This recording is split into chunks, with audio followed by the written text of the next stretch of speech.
Et pour parler de cela, nous avons en ligne Monsieur Dr Amr Saleh, expert en économie. Bonsoir. Bonsoir, je suis docteur en économie et expert de la Banque mondiale. Bonsoir. Pardon? Oui, bonsoir, je suis docteur Amr Saleh, expert de la Banque mondiale. Parfait. Bonsoir. Bonsoir. Alors, docteur Amr Saleh, dites-nous tout d'abord où en est-on avec l'investissement local et international en Égypte? Écoutez, avec les défis de la croissance économique mondiale, l'Égypte a quand même réalisé des taux de croissance importants au cours des dernières années. Nous sommes dans un taux de croissance, nous allons d'un taux de croissance de 3%. Vous savez qu'il y a quelques années avant le Covid, nous avons atteint des taux de record, des taux de 6%, mais malgré les défis économiques, le PIB égyptien continue de croître grâce, comme vous l'avez dit justement, grâce aux investissements que l'Égypte, que l'économie égyptienne avait reçu, que ce soit des investissements publics ou que ce soit des investissements étrangers, des investissements privés. Nous avons réalisé en 2018, comme je l'avais dit, nous avions réalisé des taux de croissance de 5,6 ou 6%. Après, nous sommes tombés à 3%, mais il faut dire que le programme égyptien de réforme économique qui avait été lancé en 2014, qui avait été difficile, avec aussi, si vous voulez, les investissements énormes que l'État avait mis dans le secteur tertiaire et dans les infrastructures, a attiré énormément d'investissements privés. L'Égypte, à une époque, fut le second pays à recevoir des investissements étrangers internationaux en Afrique. Et donc, ça vous montre, malgré la baisse et la chute du commerce international et la diminution de la croissance internationale qui est due, bien sûr, vous savez, après le Covid et avec la guerre qui se déroule toujours, d'ailleurs, entre la Russie et l'Ukraine, et l'augmentation des prix en général sur le plan international, avec aussi l'augmentation des taux d'intérêt, qui sont très importantes au cours des 10 dernières années. L'Égypte, quand même, a continué à recevoir des fonds internationaux qui avaient, comme je l'avais dit, malgré la guerre, la crise de l'énergie, par exemple, en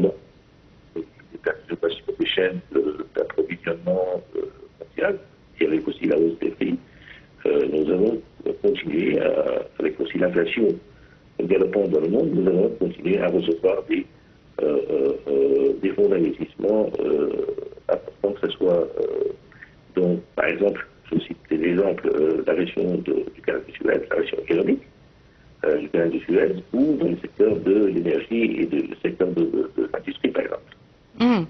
Est-ce que vous pensez, avec les événements politiques qui se passent actuellement dans la région, cela pourrait affecter le cours des accords commerciaux et les cours d'investissement, bien sûr, dans la région? Excusez-moi, je n'ai pas entendu votre question, vous pouvez répéter? Oui, avec les événements politiques qui se passent actuellement dans la région. Oui, tout à fait. Avec ce qui se passe dans la région, c'est catastrophique. Oui. Et c'est sûrement catastrophique pour l'économie aussi. Oui, tout à fait, catastrophique pour l'économie, que ce soit sur le plan économique, que sur le plan politique, mais sur le plan économique, il faut préciser que avec les événements tragiques à Gaza et puis il y a quelques jours cette escalade de la violence qui a atteint le Liban, et avec aussi ce qui s'est passé au cours de la dernière année, bombardements et l'attaque des convois commerciaux et des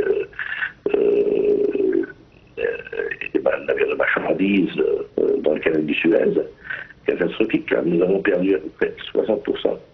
Et je répète les chiffres, nous avons perdu 60% des recettes du canal du Suez. Nous avons perdu 40%, 45% à 50% des recettes du tourisme, en plus des investissements étrangers qui devaient s'installer si le climat au Proche-Orient était calme. Donc vous avez perdu trois voies qui étaient très importantes pour l'approvisionnement de l'économie égyptienne et de devises étrangères.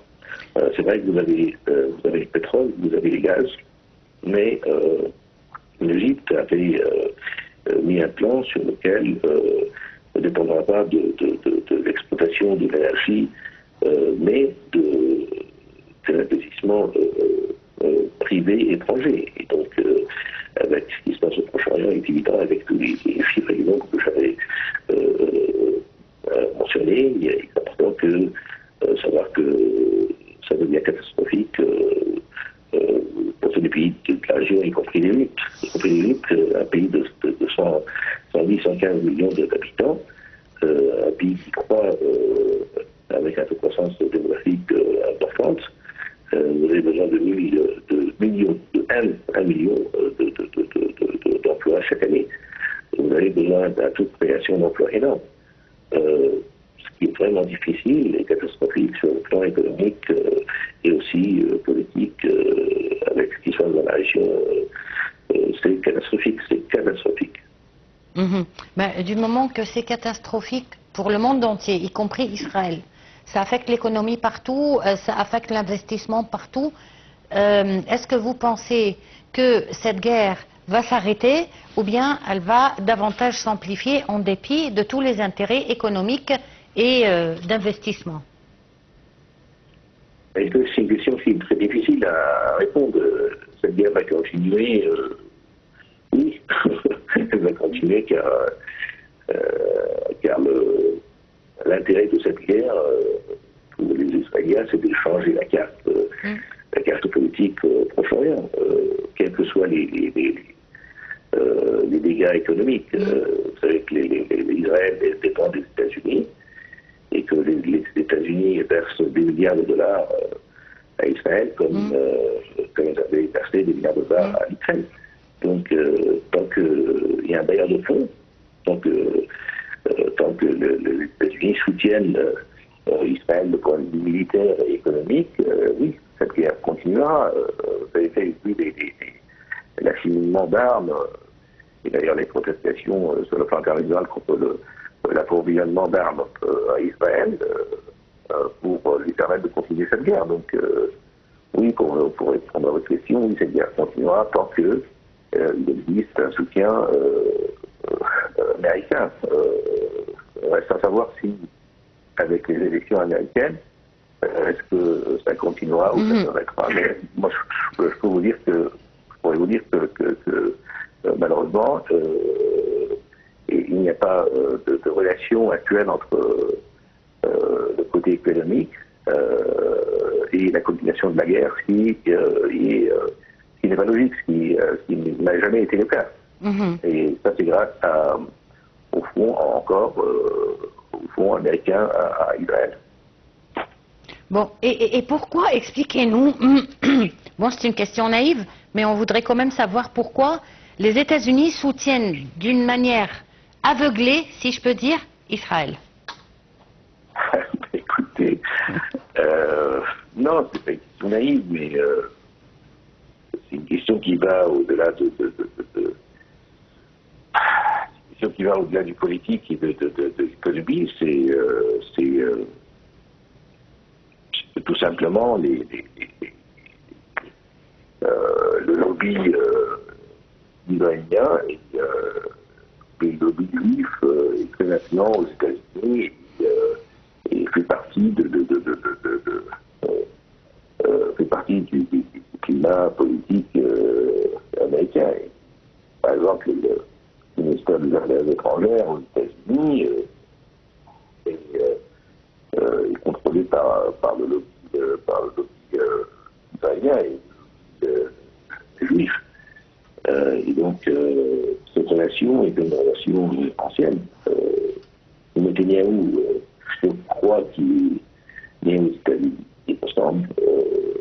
Donc ça vous montre qu'il y a une grande partie, un côté inaperçu de cette relation, non seulement stratégique, mais cette relation, je dirais, organique entre les États-Unis et Israël. Oui, mais on voit bien que les Israéliens n'ont plus de limites, n'ont plus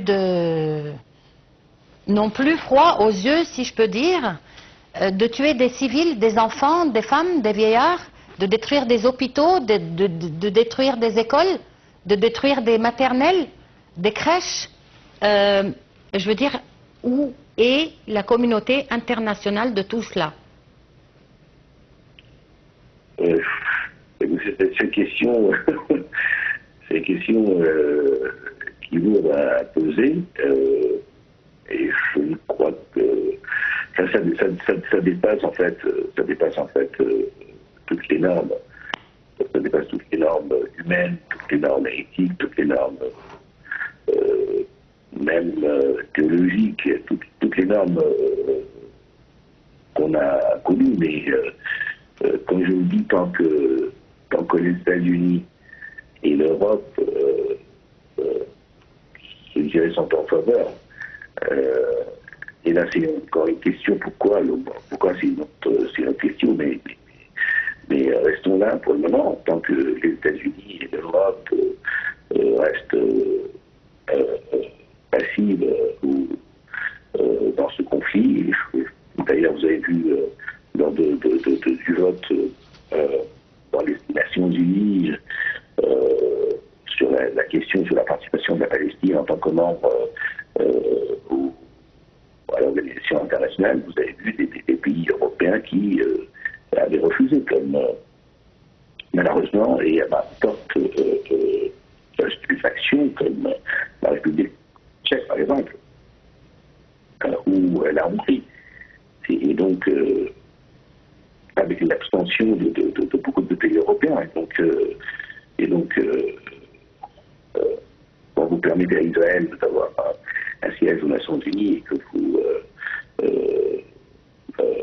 vous interdisez un État comme la Palestine, qui a été toujours violé par la loi internationale, et que des pays européens s'abstiennent ou refusent, ça vous explique à quel point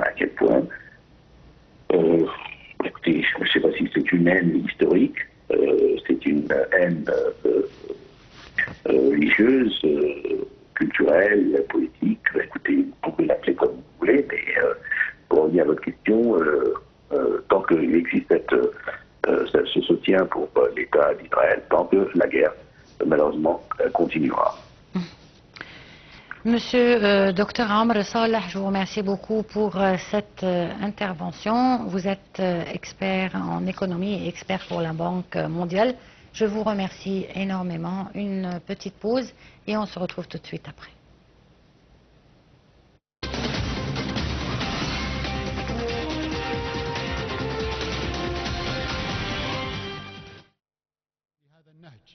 والماثلة أمام عيوننا لا تكفي لإثبات أن تجاهل الحل العادل